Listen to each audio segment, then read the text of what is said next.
नगर में विमला काकी, जो कि गांव की सबसे बुजुर्ग औरत है, वो चौपाल पर बैठकर हर रोज बच्चों को कहानियां सुनाती है। सभी बच्चों को विमला काकी की कहानी बहुत पसंद आती है। वो रोज चौपाल पर बैठकर विमला काकी की कहानियों का आनंद लेते। अच्छा बच्चों, तुम्हें पता है हमारे गांव में बहुत पहले एक नरभक्षी दानव रहता था। उसके लंबे लंबे नाखून थे, बड़े बड़े बाल, बड़े बड़े दांत और बिल्कुल एक भालू की तरह था वो। विक्रम, देख जरा, सभी बच्चे विमला काकी की कहानियां सुनकर मस्त हो जाते हैं। हाँ भाई, और रात में हमें सोने नहीं देते। फिर दोनों बच्चे हंसने लगते हैं। अच्छा, अब वो दानव कहाँ है? अब वो दानव हमारे गांव के कुएं में है। क्या, कुएं में?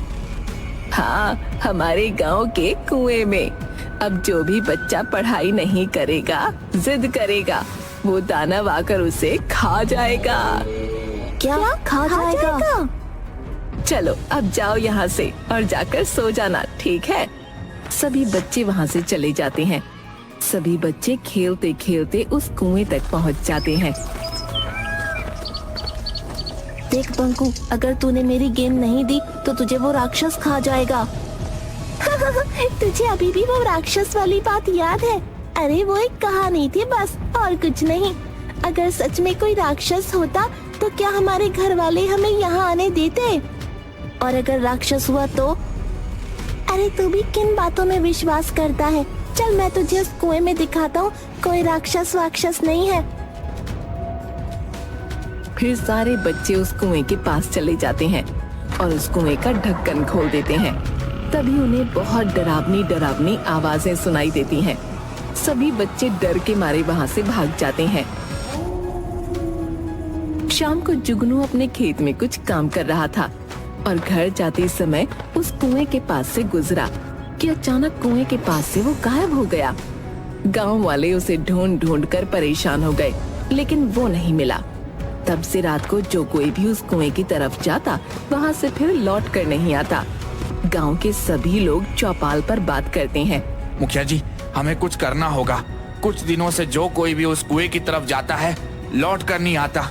गांव में इतने सारे हादसे हो गए, अब ना जाने वो कुआं किस किस को खा जाएगा।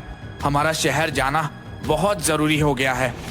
हाँ, अब तो मुझे भी फिक्र होने लगी है। जब तक हम इस समस्या का समाधान ना ढूंढ ले, तब तक कोई भी रात में उस कुएं की तरफ नहीं जाएगा। तब से गांव के लोगों ने रात में उस रास्ते से वहाँ से आना जाना बंद कर दिया। फिर एक दिन प्रताप के बेटे बंकू को बहुत तेज बुखार आ जाता है और शहर जाने का बस वही एक रास्ता था।